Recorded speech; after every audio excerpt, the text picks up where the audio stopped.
भगवद गीता के दूसरे अध्याय के श्लोक नंबर 55 के में भगवान श्री कृष्ण कुरुक्षेत्र के मैदान में अर्जुन को मन की शांति और आत्मा की कामना की पूर्ति को समझाते हुए कहते हैं,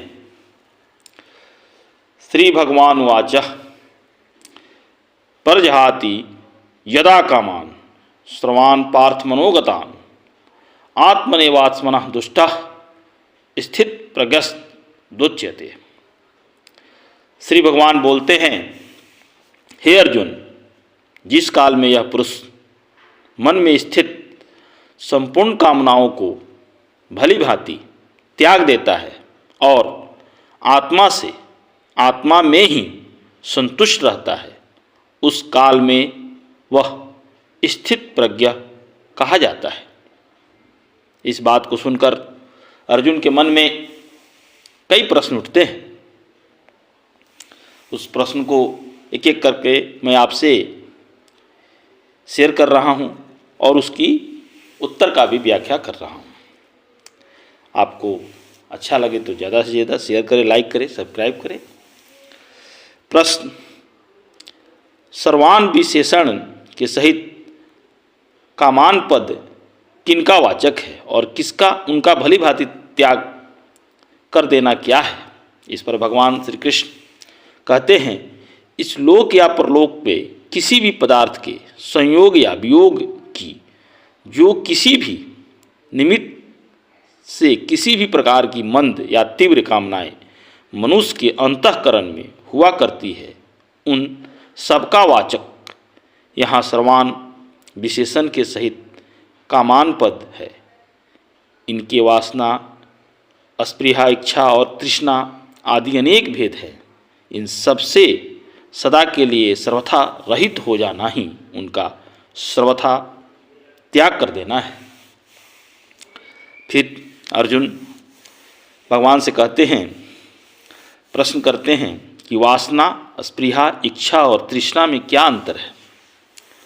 भगवान उत्तर देते हैं, शरीर, स्त्री, पुत्र, धन, मान, प्रतिष्ठा आदि अनुकूल पदार्थों के बने रहने की और प्रतिकूल पदार्थों के नष्ट हो जाने की जो राग द्वेष जनित सूक्ष्म कामना है, जिसका स्वरूप विकसित नहीं होता है, उसे वासना कहते हैं। किसी अनुकूल वस्तु के अभाव का बोध होने पर जो चित्त में ऐसा भाव होता है कि अमुक वस्तु की आवश्यकता है, उसके बिना काम नहीं चलेगा, इस अपेक्षा रूप कामना का नाम अस्पृहा है। यह कामना का वासना की अपेक्षा विकसित रूप है। जिस अनुकूल वस्तु का अभाव होता है, उसके मिलने की और प्रतिकूल के विनाश की या न मिलने की प्रकट कामना का नाम इच्छा है। यह कामना का पूर्ण विकसित रूप है और स्त्री, पुत्र, धन आदि पदार्थ यथेष्ट प्राप्त रहते हुए भी जो उनके आधिकारिक बढ़ने की इच्छा है, उसे को तृष्णा कहते हैं। यह कामना का बहुत स्थूल रूप है। फिर अर्जुन के मन में प्रश्न आता है कि यहाँ कामान के साथ मनोगतान विशेषण देने का क्या भाव है? फिर भगवान उत्तर देते हैं कि इससे यह भाव दिखाया गया है कि कामना का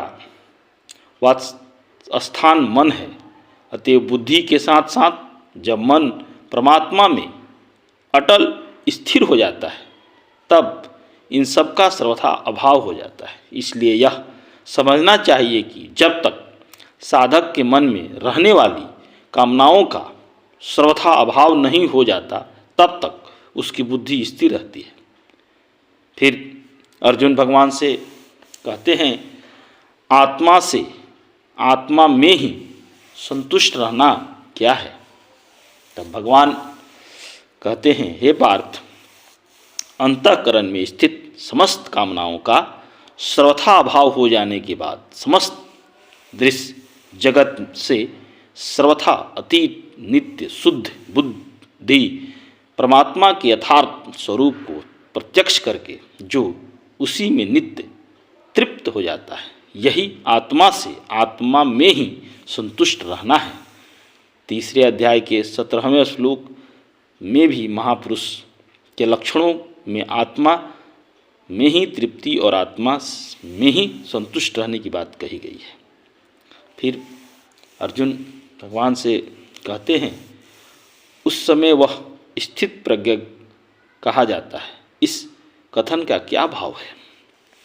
भगवान कहते हैं, हे पार्थ, इससे यह भाव दिखाया गया है कि कर्मयोग का साधन करते करते जब योगी की उपर्युक्त स्थिति हो जाए तब समझना चाहिए कि उसकी बुद्धि परमात्मा में अटल स्थित हो गई, अर्थात वह योगी परमात्मा को प्राप्त कर चुका है।